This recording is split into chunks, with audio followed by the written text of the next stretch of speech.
Hello dear friends, तो मैं हूं आरती। संस्कृति आईएएस यूट्यूब चैनल पे आप सभी का स्वागत है। मैं हाजिर हूं एक नए विषय को लेकर के।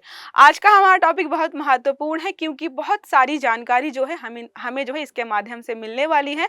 साथ में जो है बहुत सारे नए नए टर्म्स यहाँ पर सीखेंगे, तो बहुत ध्यान से सुनना है क्योंकि ये बहुत ज़्यादा इंपॉर्टेंट रहने वाला है। एक रिसर्च सामने निकल करके आई है कि ऑस्ट्रेलिया में जो सीप पाए जाते हैं उनमें जो है उनका रक्त प्रोटीन यूज करके जो है हम बहुत सारे बेनिफिट्स उठा सकते हैं, जिसके माध्यम से नई नई दवाइयां बनेगी और हमारे लिए जो है बहुत लाभप्रद होने वाला है। देखिए क्या लिखा है, सीप के रक्त प्रोटीन से सुपर बग से लड़ने में मदद। तो ये सुपर बग क्या है? तो सुपर बग है एंटीबायोटिक्स प्रतिरोधी सुपर बग। मतलब जो है हम एंटीबायोटिक्स लेते हैं लेकिन वो हमारे शरीर पे काम ही नहीं कर रही है। किसी भी बीमारी के लिए हम कोई एंटीबायोटिक ले रहे हैं, काम नहीं करे, इसका मतलब जो है कोई सुपर बग हमारी बॉडी में बन गया है जो कि उन एंटीबायोटिक्स से लड़ने में सक्षम है। और मोस्ट इंपॉर्टेंट चीज क्या है, ये सुपर बग्स होते हैं जब हम एंटीबायोटिक्स लेते हैं या खाते हैं तो वो सारे सुपर बग्स एक दूसरे चिपक जाते हैं, मतलब जो है ग्रुप में लड़ाई करते हैं। तो जो हमारी दवाइयां होती हैं वो उन पर असर ही नहीं करती हैं और कुछ टाइम बाद ऐसा होता है कि वो ड्रग रेजिस्टेंस हो जाते हैं, मतलब कोई भी दवा खाओ उन पर असर ही नहीं होगा।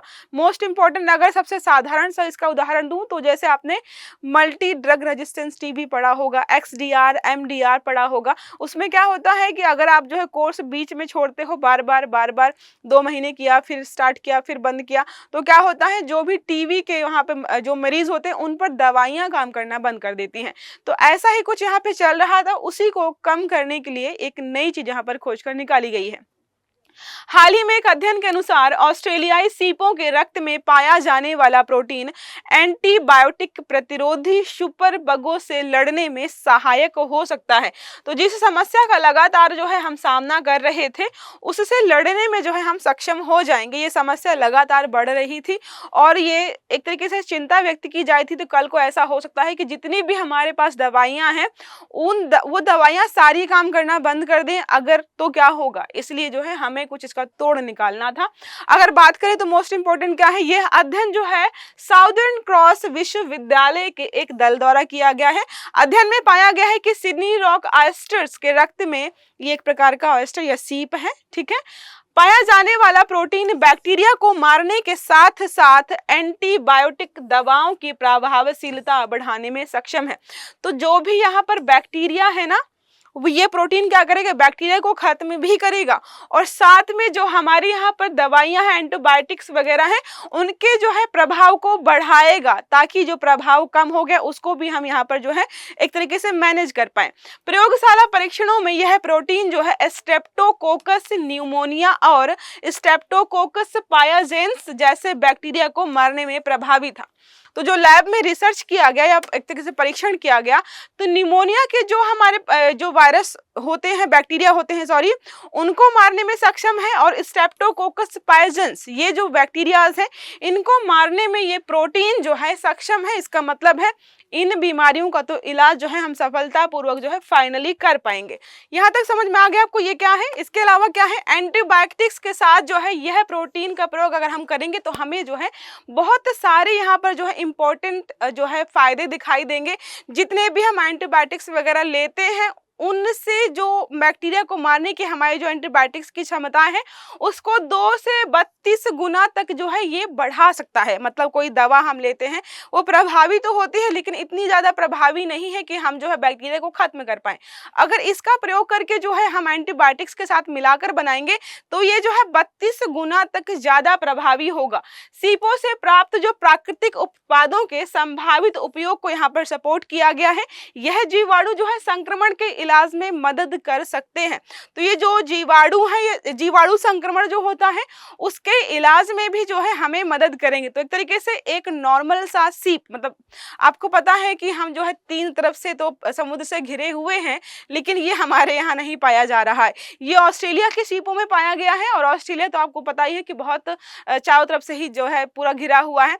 तो जो सीप है उनकी उपलब्धता अच्छी खासी है, उनसे दवाइयाँ बनाई जाएंगी या प्रोटीन जो भी उपलब्ध होगा वो वो पूरे ऑल ओवर वर्ल्ड में सर्कुलेट हो पाएगा और उसकी उपलब्धता अच्छी खासी होगी। तो चाहे जो भी देश हो, अगर इस समस्या से जूझ रहा है तो क्या होगा, इसका इलाज जो है यहाँ पर संभव हो पाएगा। फिर क्या लिखा है, यह प्रोटीन मानव कोशिकाओं के लिए विषाक्त नहीं है। मोस्ट इंपॉर्टेंट चीज है कि यह प्रोटीन, जैसे जो सांप होता है जब आपको डसता है या काटता है तो वो आपकी बॉडी में प्रोटीन ही छोड़ता है, और प्रोटीन क्या होता है, विषाक्त होता है, जिसकी वजह से लोगों की मृत्यु हो जाती है।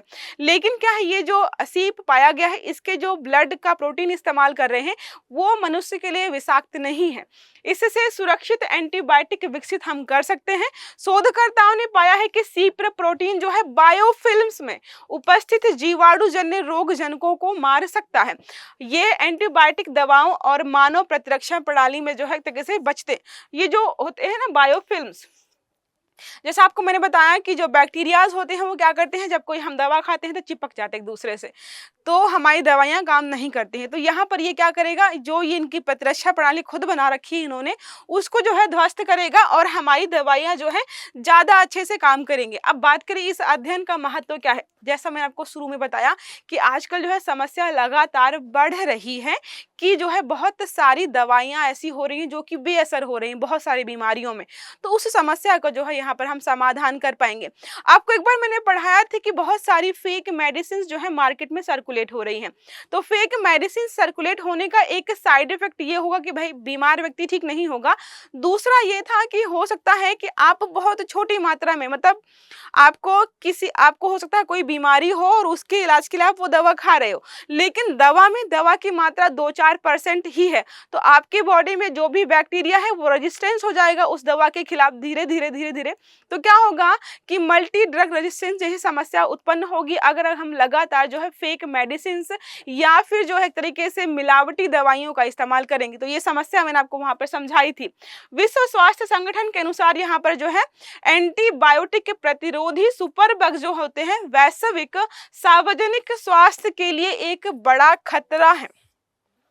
ये जो है बहुत बड़ा खतरा है क्योंकि बहुत सारी दवाइयों के असर को जो है बेअसर कर रहे हैं, जिसकी वजह से क्या करना पड़ रहा है, हमारे जो स्वास्थ्य कर्मी हैं, जो रिसर्च सेंटर्स हैं, उनको लगातार नई दवाइयां बनानी पड़ रही हैं और फिर पता चलता है कि उस नई दवा के प्रति भी इन्होंने प्रतिरोधकता हासिल कर ली है, तो बहुत सारी दवाइयां जो है बेअसर हो रही थी। अब बात करें यहाँ पर सीपों के बारे में, जो सीप हमें मिला है उसके बारे में भी देखेंगे और जो जनरल फैक्ट्स होते हैं सीपों के बारे में, तो आपने देखा होगा 2 फलक होते हैं, ऐसे खोलेंगे आप तो बाहरी आवरण जो है बहुत सख्त होता है और उसके अंदर जो है जो जीव होता है बहुत जो है सॉफ्ट सा होता है। तो ये समुद्र और मीठे पानी में पाए जाने वाले मोलस्क 2 फलक वाले जीव हैं। ये जल में रहने वाले शंख होते हैं जो अपनी मजबूत खोल से संरक्षित होते हैं, बाहर से जो है बहुत ज्यादा कठोर होते हैं। सीपों का वैज्ञानिक नाम है ऑस्टरेड, ठीक है, अगर जो भी प्रोनाउंस आपको करना हो इसको अपने हिसाब से कर सकते हो। जैसे ऑस्टर्स आपने कई बार सुना होगा, ऑस्टर्स वगैरह जो डिशेस वगैरह बनती हैं सी फूड की, तो वैसा ही कुछ यहाँ पर इसको नाम दिया गया है, ठीक है। अब बात करें यहाँ पर शारीरिक संरचना की, तो मुझे लगता है बहुत सारे लोगों ने देखा होगा, बहुत सारे लोगों ने शायद नहीं देखा होगा। तो सीपों का शरीर 2 हिस्सों में बटा होता है जो मजबूत और कठोर खोल से ढका होता है। इनका खोल कैल्शियम कार्बोनेट से बना होता है, ठीक है, जो इनकी सुरक्षा करता है। खोल के भीतर नरम मांसपेशियां होती हैं, बहुत सॉफ्ट सा जीव होता है जो भोजन ग्रहण और श्वसन के लिए उपयोग होती है। आहार की बात करें कि भाई ये खाते पीते क्या है, तो समुद्र में रहते हैं, तो शैवाल हो गए, कवक हो गए, छोटे जीव जंतु जो भी छोटी छोटी चीजें होती हैं उन्हीं को यहाँ पर खाते हैं। तो सीप मुख्य रूप से प्लैंकटन्स को खाते हैं, सूक्ष्म जीव होते हैं या फिर अन्य छोटे पदार्थों को फिल्टर करके खाते हैं। वे समुद्र के पानी को छानकर भोजन ग्रहण करते हैं, तो वो उनका जो है फिल्टरेशन सिस्टम खुद का होता है और वो उसी हिसाब से काम करते हैं और खाते पीते हैं, ठीक है। तो ये सारा हमारा हो गया सीपों के बारे में। अब बात कर लेते हैं सुपर बग्स के बारे में, जिसके बारे में हमने पढ़ा कि हमें जो है इनसे लड़ाई करने के लिए जो है उस जीव के ब्लड प्रोटीन का इस्तेमाल करना है। तो सुपर बग क्या होते हैं, ये ऐसे बैक्टीरिया होते हैं जो एंटीबायोटिक दवाओं के प्रति जो है प्रतिरोधी हो जाते हैं, मतलब एंटीबायोटिक्स इन पर काम नहीं करती हैं। ये बैक्टीरिया उन दवाओं से नहीं मरते जो सामान्यतः उन्हें नष्ट करती थी। जैसे आपने देखा होगा पहले स्टार्टिंग में जब मच्छर थे, ठीक है, हम जो है गुड नाइट लगा दें, मॉर्टिन लगा दें तो वो मर जाते थे, अब क्या हो गया है, आप गुड नाइट लगाइए, मॉर्टिन लगाइए, वो उसी के ऊपर बैठ के नाचते हैं। तो जैसे हमारे यहाँ पर कोरोना आया और हमारी टीम ने काम करना शुरू किया और वैक्सीन बना दी, तो मुझे लगता है उनकी भी एक रिसर्च टीम होगी। जैसे ही लोग मरना शुरू होंगे, मच्छर मतलब मरने शुरू हुए होंगे, उन्होंने सोचा होगा भाई मार्केट में नई दवाई है, मॉर्टिन है, मैक्सो है, इससे जो है हमारी प्रजाति के लोग मर रहे हैं, तो दवाइयां बनाओ। तो उन्होंने क्या किया, अपने आप को प्रतिरोधी बना दिया। अब इसीलिए जो है वो मॉर्टिन पे बैठते हैं, चैलेंज करते हैं कि देखो तुमने जो बनाया है वो काम नहीं करा। तो ऐसा ही कुछ यहाँ पर है कि जिन दवाइयों से ये मरते थे उनके प्रति इन्होंने क्या कर लिया है, प्रतिरोधक क्षमता उत्पन्न कर ली है। सुपर बग एक बहुत गंभीर स्वास्थ्य समस्या बन गए हैं, क्योंकि वे सामान्य एंटीबायोटिक उपचारों से बच सकते हैं। अब मान लो कि मतलब हमने इतनी रिसर्च करके इतनी सारी दवाइयां बनाई, अब यहाँ पर सामने निकल के रिजल्ट आ रहा है कि भाई ये दवाइयां इन पे काम ही नहीं कर रही, अब हमें नई दवाइयां बनानी पड़ेंगी। इसके कारण संक्रमणों का इलाज करना अत्यधिक मुश्किल हो जाता है, जो कि हम देख रहे हैं लगातार। एंटीबायोटिक से प्रतिरोध क्या होता है, सुपर बग का मुख्य कारण यह है कि ये बैक्टीरिया एंटीबायोटिक दवाओं के खिलाफ जो है प्राकृतिक या विकसित प्रतिरोध दिखाते हैं, कि हमारे पास जो है सेल्फ डिफेंस सिस्टम है, ये दवाइयां हम पे काम नहीं करेंगी। जब एंटीबायोटिक दवाएं इन बैक्टीरिया को मारने में असफल हो जाती हैं, तो ये बैक्टीरिया जीवित रहते हैं और बढ़ते जाते हैं। अब आपने किसी बीमारी के इलाज के लिए कोई दवा खाई, दवा काम नहीं कर रही है, इसका मतलब बैक्टीरिया मर तो रहा नहीं है, साथ में क्या कर रहा है, वो उसको और बढ़ा रहा है। अब बात करें सुपर बग का उदय कैसे हुआ या कैसे स्टार्ट हुआ। एंटीबायोटिक दवाओं का अत्यधिक और गलत उपयोग, जैसे बिना डॉक्टर्स की सलाह के आप जो है लगातार एंटीबायोटिक्स ले रहे हैं, उससे होता क्या है कि आप, जैसे आपने देखा होगा कई बार आपको लोग बोलते हैं कि ऐसे ही सर दर्द करे तो हर बार दवा मत खाया करो।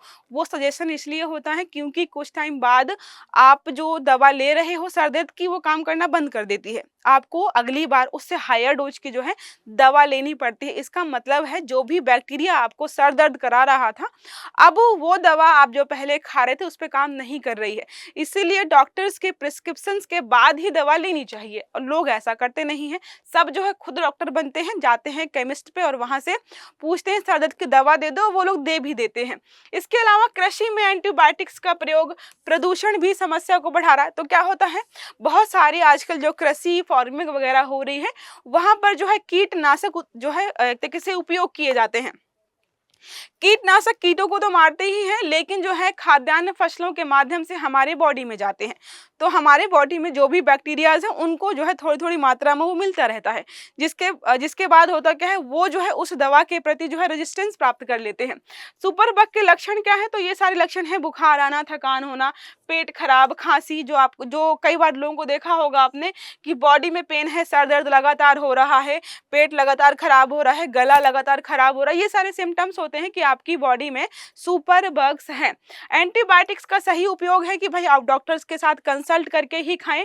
स्वच्छता का ध्यान रखें, हाथों को नियमित रूप से धोएं, स्वच्छता बनाए रखें। सब्जी लेकर के आए मार्केट से तो उसको धो वगैरह के ही खाएं, वरना जो है लगातार गंदी सब्जियां खा रहे हैं और सब्जी में छिड़काव किया गया है केमिकल्स का, वो बॉडी में जा रहा है, या फिर कहीं से भी गंदगी बैक्टीरिया वगैरह आ रहा है वो आपके शरीर में जाएगा। वैक्सीन, कुछ संक्रमणों से बचने के लिए आप टीके लगवा सकते हैं। नवीन दवाओं का विकास, तो अगर हम देख रहे हैं कि हमारे पास जो दवाइयां हैं वो काम नहीं कर रही, तो सरकार को रिसर्च करके या जो भी हमारे स्वास्थ्य संबंधित संस्थान हैं उनको रिसर्च करके नई दवाइयां लानी चाहिए और पुरानी दवाइयों को मार्केट से हटाना चाहिए। जिसके बॉडी में मतलब ड्रग रेजिस्टेंस वाले बैक्टीरिया नहीं हैं, एटलीस्ट उसको हो ना जाए इन फ्यूचर, तो सरकार को ऐसी दवाइयां जो है मार्केट से रिमूव कर देनी चाहिए और नई दवाइयों को मार्केट में जो है लेकर आना चाहिए। एक हमारा प्रश्न है इसी से संबंधित, हाल ही में किए गए अध्ययन के अनुसार किस जीव के रक्त में पाए जाने वाला प्रोटीन एंटीबायोटिक प्रतिरोधी सुपर बगों से लड़ने में सहायक हो सकता है। पहला विकल्प हमारा है ऑस्ट्रेलियाई सीप, दूसरा है कछुआ, तीसरा है शार्क, चौथा है व्हेल। तो जो है आपको यहाँ पर जो भी सही उत्तर है उसको कमेंट बॉक्स में बताना है। तो ये रहा हमारा आज का आर्टिकल, आई होप आपको समझ में आया होगा। तो क्लास अच्छी लगी है तो लाइक करिएगा, चैनल को सब्सक्राइब करिएगा, बेल आइकन भी दबाइएगा ताकि जितने भी हमारे आर्टिकल्स हैं वो आपको समय पर मिलते रहें। अच्छे से पढ़िएगा। Have a good day. Thank you.